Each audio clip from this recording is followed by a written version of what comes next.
O livro de Juízes retrata um tempo que Israel viveu na direção de homens guiados por Deus para decidir tudo sobre aquela nação que aquela nação precisava.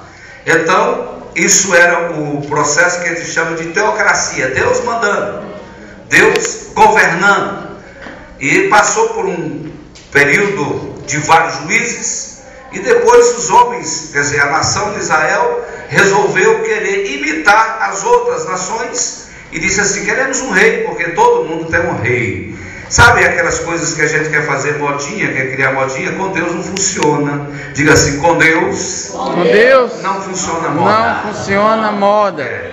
Então não adianta a igreja querer ser igual ao mundo, porque nunca vai dar para ser igual ao mundo, porque a igreja não é do mundo. Israel queria um rei, porque todo mundo tinha um rei. Israel queria um rei, não era do agrado de Deus, do gosto de Deus, mas de tanto eles quererem, há um ponto na vontade que chama-se vontade permissiva, e Deus resolveu permitir um rei a Israel. Foi quando Saul foi levantado, para você entender. Mas antes desse período de reis, que aí se tornou monarquia, sai da teocracia para a monarquia, sai do governo de Deus para um governo direto dos homens. É justamente isso que nós lemos aqui, que era o período onde os homens governavam a nação, instruíam a nação através da voz de Deus, da direção de Deus. Tinha alguma demanda, alguma causa para ser resolvida, o que é que se fazia? O juiz era convocado, ele ouvia Deus e Deus dava resposta no coração do juiz, e as causas eram resolvidas lá em Israel. Aquilo que aquele homem de Deus dissesse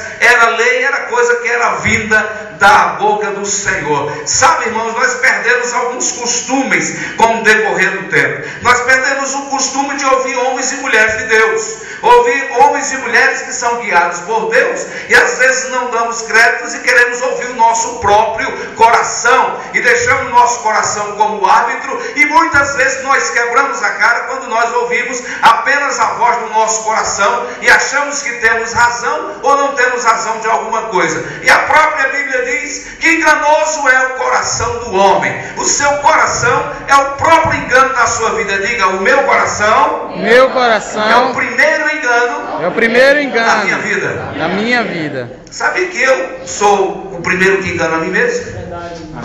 Porque eu acho que tudo que está dentro que eu estou sentindo é verdade. Porque eu acho que eu sou certo. E a Bíblia diz que maldito o homem que confia no homem. Não é você confiar em outra pessoa, é na sua própria capacidade de humanidade, seus próprios ecos da sua alma, naquilo que está bradando assim. E a pior coisa na vida da pessoa, sabe qual é? É a razão. É quando eu tenho razão. Quando eu tenho razão é o pior momento da minha vida. Diga para o seu irmão: quando você tem razão, é o pior momento da sua vida.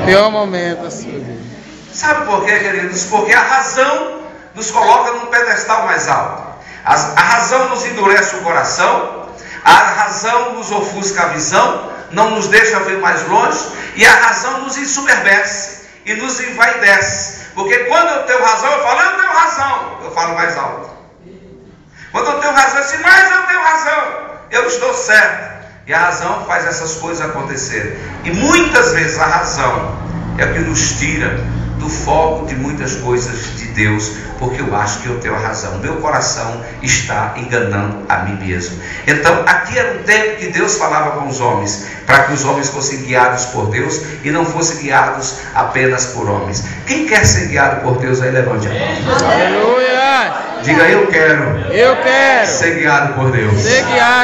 Aleluia. Aleluia. Logicamente, irmãos, que nós estamos debaixo do princípio de autoridade e submissão. Nós temos homens acima de nós com o princípio de autoridade. Eu tenho o bispo Paulo, eu tenho o conselho superior, a diretoria do ministério. Eu tenho justamente sobre a minha vida. Logicamente que eu devo ouvir essas vozes, essas pessoas que são guiadas por Deus. Eu não posso de maneira nenhuma abrir mão disso. Diga assim: eu não posso abrir mão. Eu não posso abrir mão dos conselhos do Senhor. Aleluia.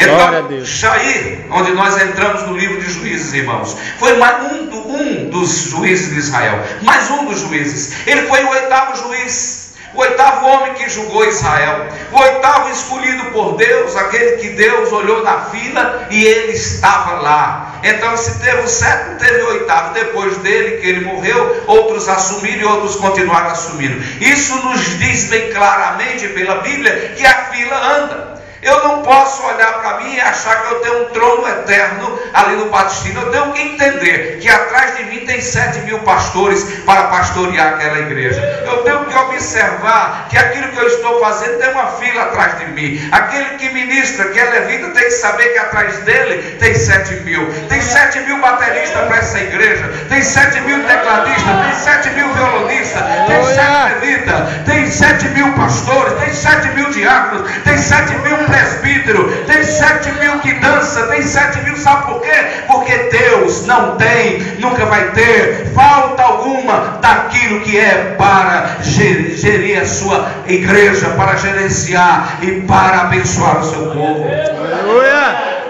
A gente olha para Elias, e Elias chegou naquela caverna, Deus falando com ele, e ele com aquela carinha tão murcha: Senhor, de santidade, eu não pequei contra ti, eu matei os profetas de Baal, eu não me ajoelhei diante de Baal, eu quebrei os postes ídolos, eu enfrentei Baal, e somente eu.